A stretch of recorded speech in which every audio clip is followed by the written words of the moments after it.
Having the right tools to take some of these engines apart is paramount, and I don't always have them, but I do always have a wheel loader here. If you watched last week's episode, I used both of my wheel loaders, one to pin an engine down and the other to break the crank bolt loose.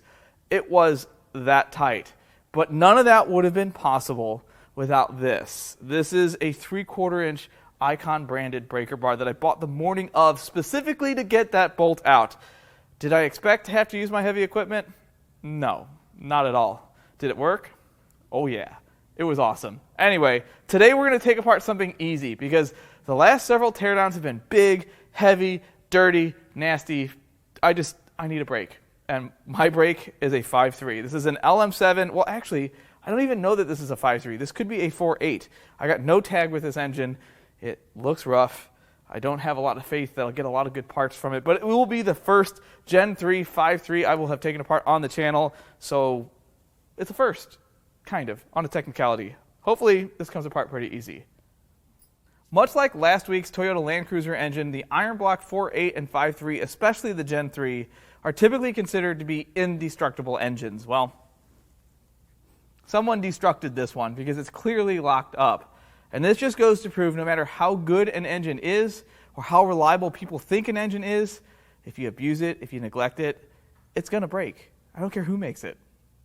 Now, the reason I said I don't know if this is a 5.3 or a 4.8 is because the 4.8 and the 5.3 share the exact same block. They have the same bore. They have different pistons, which are flat top pistons. They have longer rods, and they have a different crankshaft. And that's what makes the difference in displacement. For those that have watched this channel, you guys know the very first step is to pull the spark plugs, and that's exactly what we're going to do.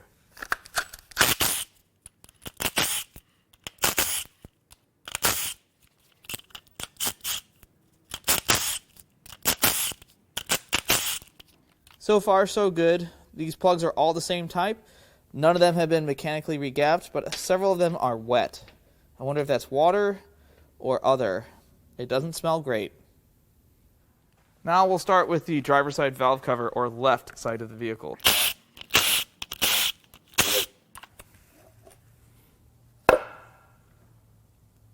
Huh.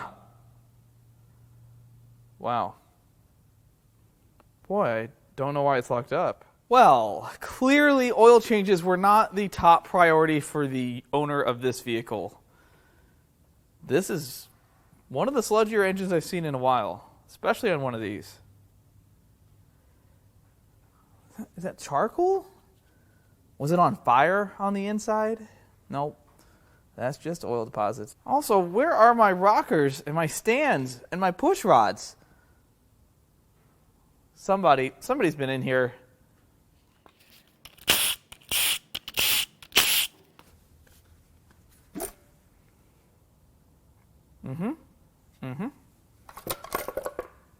Ew. Something tells me we're not getting a lot of parts today. Well, taking a look at the intake ports, and there's clearly been water in here. Just a little. Not a lot. But hey, you know, with the valve train out of it, all the valves were closed, so it should be fine. Right? Should be fine. Oh, there's no more. Same story on this side. Lots of rust on the top of the valve. In just about every single cylinder. And some debris too, just some leaves and dirt. Alright, let's remove some of these 10mm headed bolts. Get the steam pipe out of the way.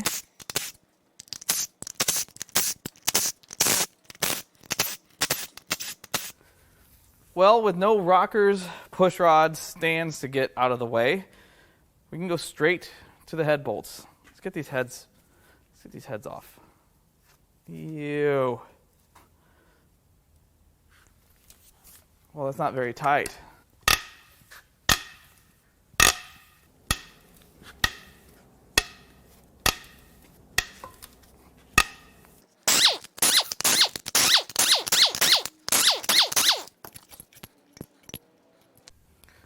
Now, I'm sure this isn't going to pee on me. It'll be fine.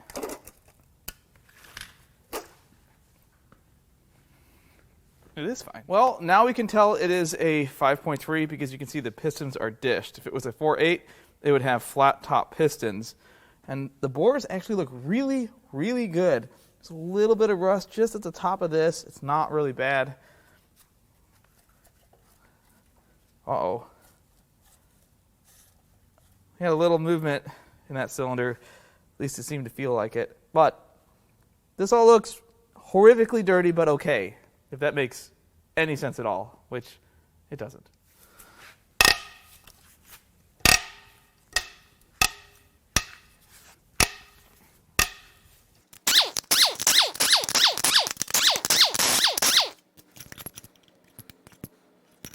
Okay, do I remain dry?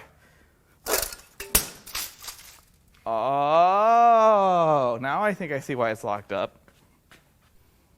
Well, I think we figured out why this engine won't turn.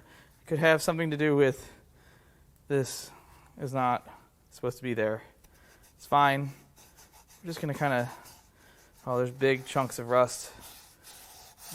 This has definitely been in here a while. I think this engine's been kicking around my shop for at least 6 months.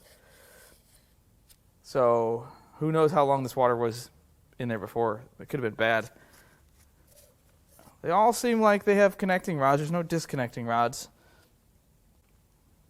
We don't know what else we're going to find. This may not be why this engine was a core. This engine could have been pulled out for maybe, oh, I don't know, the fact that the oil is solid. Let's see if we can get these lifters and trays out.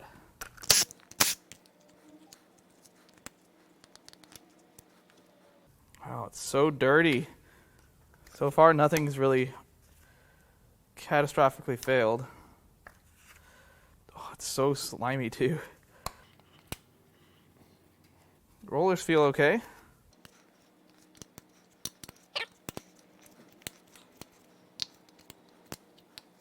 God, the amount of sludge in here is incredible. Got 2 lifters that don't want to let go. As long as I can get them up. Oh, that one came out. So we got one that doesn't want to let go. We'll just leave it up so the sludge will hold it there. Round 2.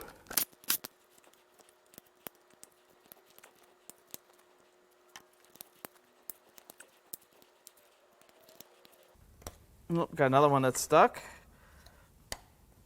Oh, my poor needle nose pliers. Oh, there we go. Well, none of these lifters are terrible.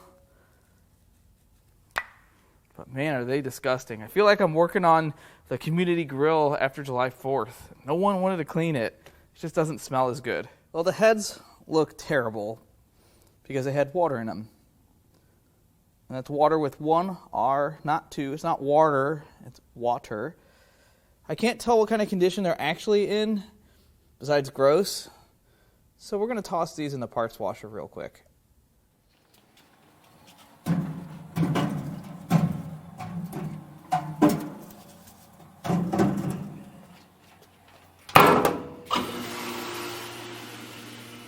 Let's give ourselves a fighting chance here.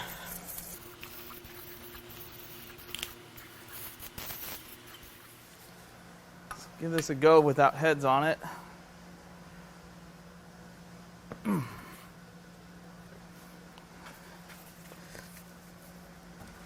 Oh,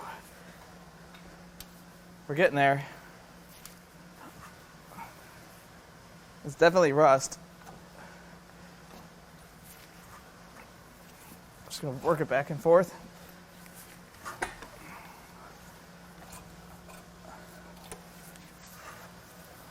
Well, that was gross.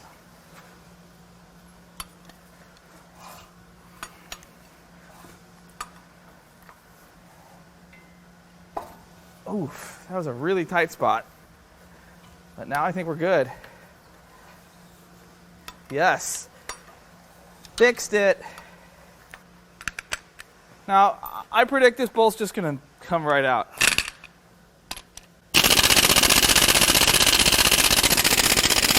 Nope. I got a socket for this. Got one of those weighted sockets.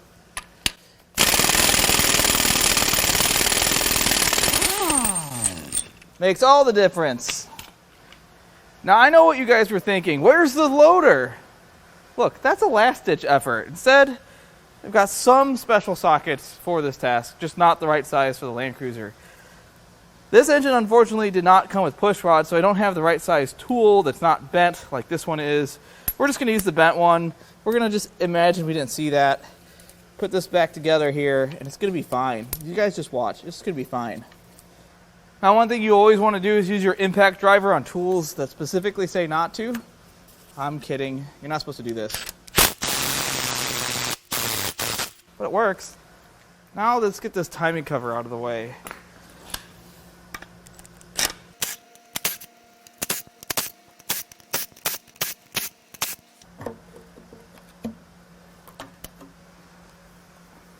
Oh my God. Oh, we thought the sludge was bad in the top. It's fine. You know, if I hadn't done these for the last, 10 years, and I didn't know what size these oil pump bolts were, I'd have to guess. You know, they look like 12s, 13s, but no, those are 10s hiding underneath that chocolate there. This is bad.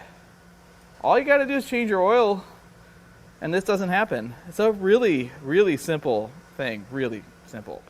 Let's see if we can get this cam gear off and then get the cam out. This stuff is just flying when I hit the impact trigger.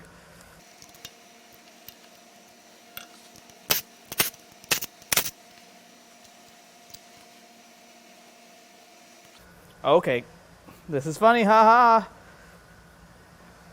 Come on, Cam. You can do this. Well.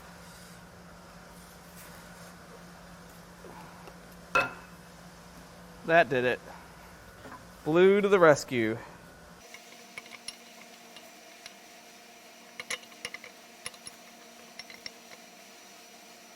The cam honestly doesn't look too bad. There's no wear on the lobes. The journals look nice. I mean, it's dirty. It's very, very dirty. But no damage to speak of. Well, now's that time when we make a mess. Well, hopefully not. We don't really know if there's anything to come out of this. A little coolant. A little more. You know, I didn't check to see if this thing had any oil in it, so I guess this is a good thing. Oh, it's plopping some oil out, if you want to call that oil. Now we'll zip the pan off.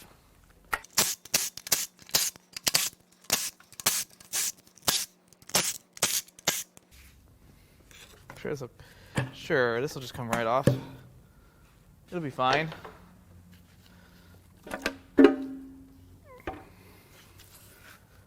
Oh. Well, this thing clearly had some water in it. I don't think that came from coolant. I think that's from sitting outside. Here's what the contents of the pan look like. There's nothing identifiable, but it's like gelatinous. Is that a word? I just made it a word. It's gross. This is pretty sludgy. And then when you mix some of that water in there, yeah. It was actually bubbling, which tells me that that's clogged. Huh, weird. Let's get this pickup tube off of here.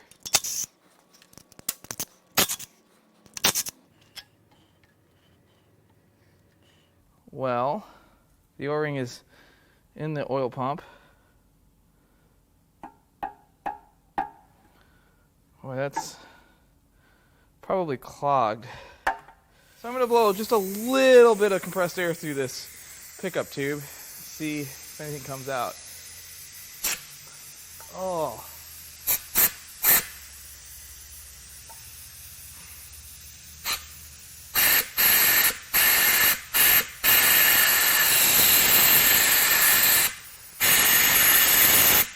I don't think I can show this to you on YouTube. This is... Why do I keep doing it? Okay, that's enough. Well, let's see what we got here. No, nothing feels metal. It's just, oh, well, that's kind of rubbery. No, that's just breaking apart. So it might be hard to tell, but when I blew air, it blew a little center out of that screen. The rest of it is still completely clogged with this like brown pudding junk. Now let's peel off this windage tray.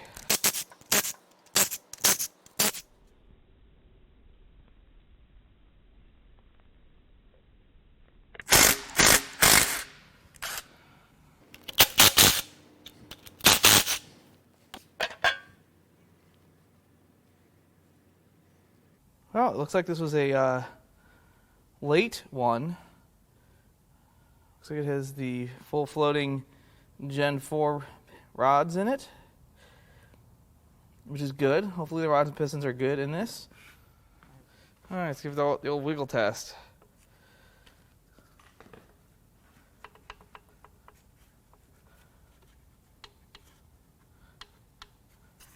Nothing's too terrible, really. I think this engine might be just really dirty. Yeah, right. It's got damage. Let's see if we can get this oil pump off.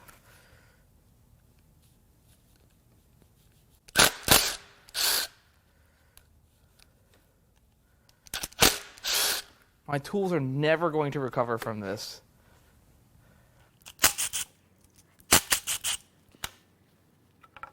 Well, of course we're pulling the oil pump apart.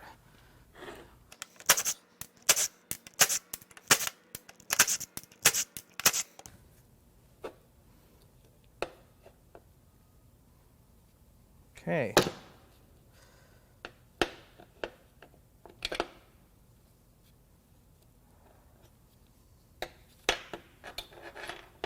I don't see any major damage in the oil pump. I've also noticed that someone waged war with this pickup tube and they just broke it off flush the block. It's fine. It's actually fine. I don't have to fight it. We're going to turn this crank over so we can start with the front. You always start at the front. Hopefully I can turn this over. Oh, it's leaking a little more. Perfect.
This one just doesn't want to come out.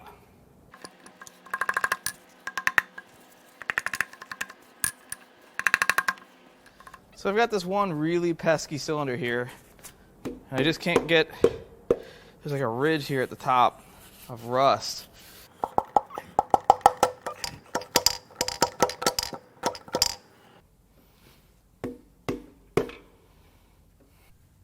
This ridge is at the very, very top. I'm going to try it again without changing anything, because why not? I know what you're saying. Why? Just do it the right way. Yes. Excellent. The rod bearings are actually worse at the front of the engine. I wouldn't call it significant wear, but there is certainly wear, especially that cylinder right there. The rest of these actually don't look too bad. I did not expect this at all. Because this is a full floating rodded piston, that tells me that this engine is likely a late Gen 3 5.3, 2004 and a half and later. That's when they really started to integrate the full floating rods and pistons. It's definitely something that people go after, this set of rods and pistons, but I don't know how well these will clean up. They're not too bad, but then some of them that had water sitting in them, like back here, it's going to take some pretty good effort to get those rings free and those ring lands cleaned out. There's not really a ton of wear. Okay, I lied. That piston's done. So, that one's done. Some of these rods and pistons are pretty bad. Yeah. Alright, so the pistons, pretty much scrap. Maybe a couple of them are okay. The rods are good, though. They're just dirty. So, there's that.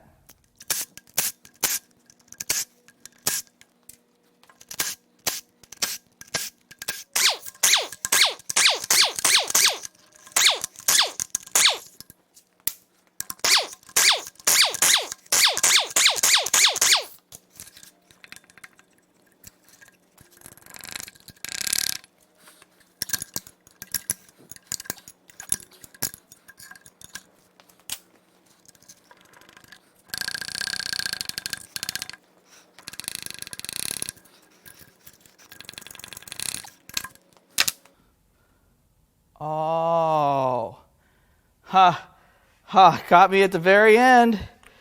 Ha, ha. Yep, wouldn't you know it? Here I go thinking I'm taking apart an engine that's just dirty. Nope. Now, I'm no rocket surgeon, but I know that bearing is spun. And that's interesting. It spun a main before it spun a rod. It didn't really even tear up the rods that bad, but a main spun. Well, let's see how hard this crank fights me coming out.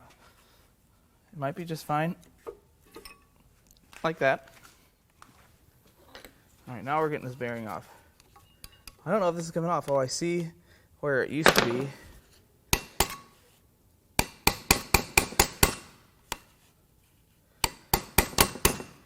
And it's welded. Okay.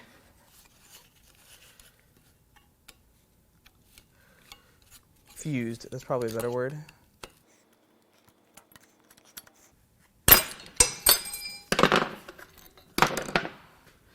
There we go. Now that the crank has all of the bearing shells off, we can take a look. And that is the main journal that was spun, and it is really heavily damaged.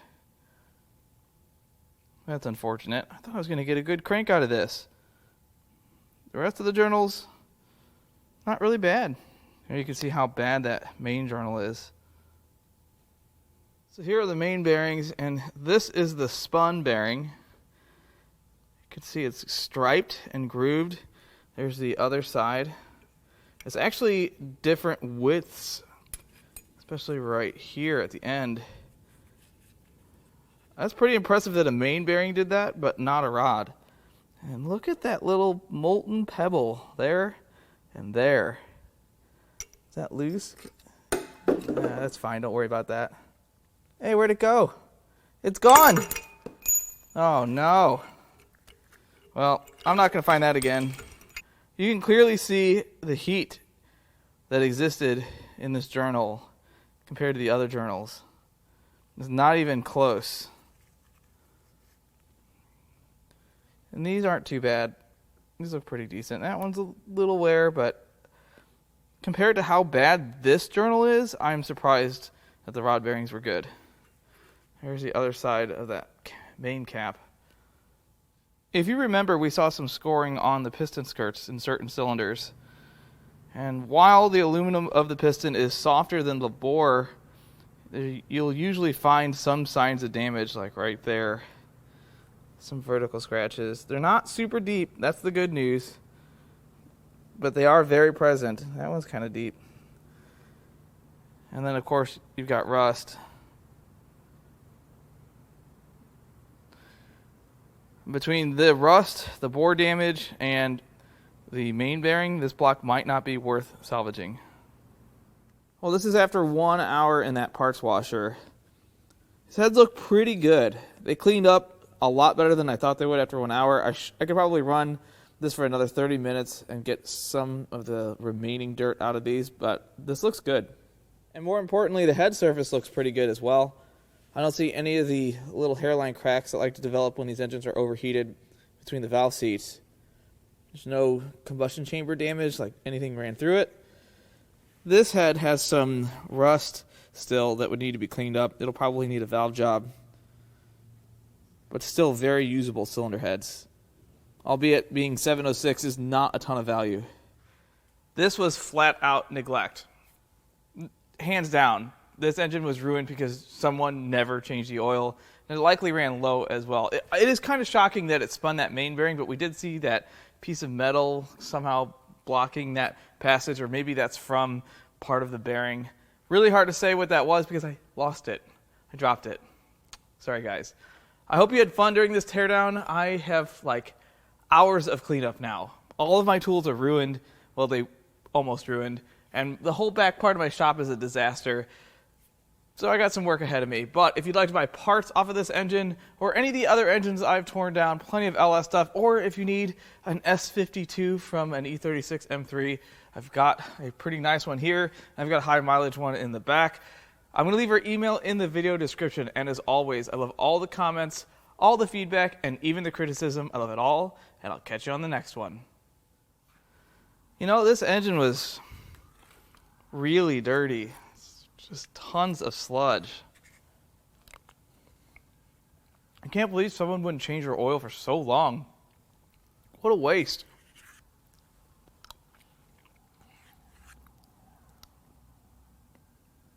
What? What?